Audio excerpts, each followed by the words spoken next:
so interesting when you look at astrology.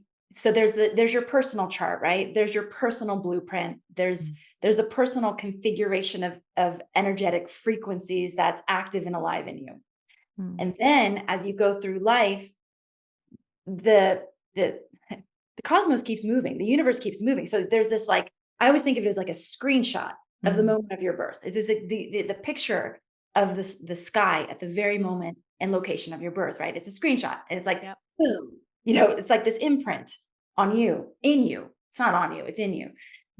And then life, the planets and the stars and they keep moving, and they pull out these different aspects of you as you go throughout your life, and they magnetize certain experiences to you as you go throughout your life. And so there's the understanding of like the nuances of you, which is it can get very technical and specific and very deep, right? But then there's these, what I love to call life cycle transits. Mm. the Mhm. these transits that we will all walk throughout our life. I mean, depending on how long our life is, right? But Right. there's the Saturn return at age, 28 to 30. There's the Pluto opposing Pluto.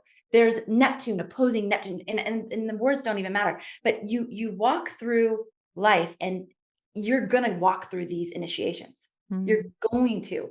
And if you're aware of the invitation of that particular initiation, you can answer the call. Right. You can say, yeah, like I'm ready. The Neptune one, it feels like there's a fog. It's a very foggy period of time where you can't see much beyond the next step in front of you. And is it similar to like the Saturn return? And I would love to have you give a little bit more kind of insight on that one because I've had a few clients recently that they're so smack dab in the middle of it that I've actually sent them resources Yeah. on their Saturn return so they can Yeah. understand a little bit more about the context, in which they're living. Do you find that I know Saturn return is about 28 to like what 32 usually, but give or take, but like is it like that with all of the lifetime transits where there's like certain ages that it tends Yes. to okay, okay. Yes. And what's amazing, so we have in our culture, right? We call it the midlife crisis. Mhm. The stereotypical, the guy like divorces his wife and gets the red Corvette and goes off with the 20-year-old. That's like the stereotype of the midlife crisis. Mhm. But if you look at it again, I'm going to use this word confluence. If you look at the confluence of energies that happens to everyone Mm. in the period of time between about 36 to 44, depending on your chart, it's different. There's like 3 cycles coming together at the very same time Mm. that are all about like, are you on the right path? Or have the decisions that you've made up until this moment been aligned with who you actually are? Are you in integrity with who you came here to be? Sometimes it requires like a shock of energy to like wake you up, and that would be the Uranus opposes Uranus. So Uranus is like this shocking energy that can come in, but the more aware you are, the less life has to like do that for you. You know what I'm Mm. saying? Like the more you're aware that like, okay, this period of time in my life is about the wake up call and is about these questions of like, am I on my path? Have I just been unconscious and on autopilot and making these decisions because that's what society told me to do? Or is there something else I'm here to do and be?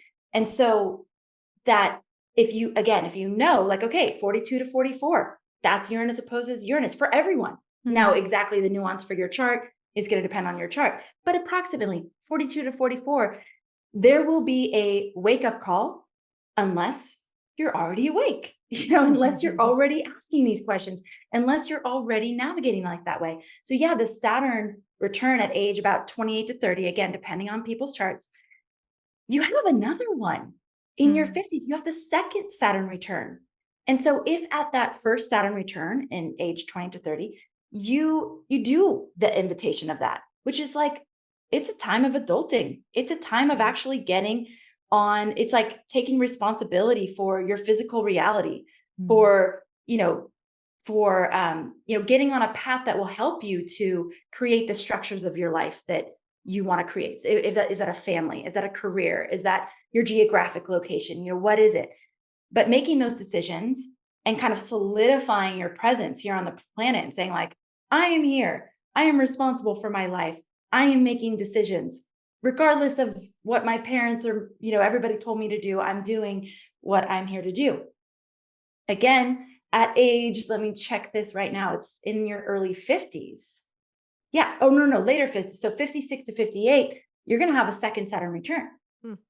If you've taken, I call it the cosmic curriculum. Mm. If you've been mindful of the cosmic curriculum the whole time, that second Saturn return is your threshold to becoming the wise woman or man, the elder, the wise elder. You get to walk through that initiation at that point in your life when you've accepted the initiations all along. Mm. So and you still can if you haven't been aware, it's okay. But it will be a very natural evolution of your life if you've been walking through all those thresholds all along. And so whether it's astrology that's helping you do that or therapy that's helping you do that, because the astrology just gives a language, Mm. life experiences. You can completely walk through these thresholds having no clue about the astrology. It just can help to give you context of what's happening.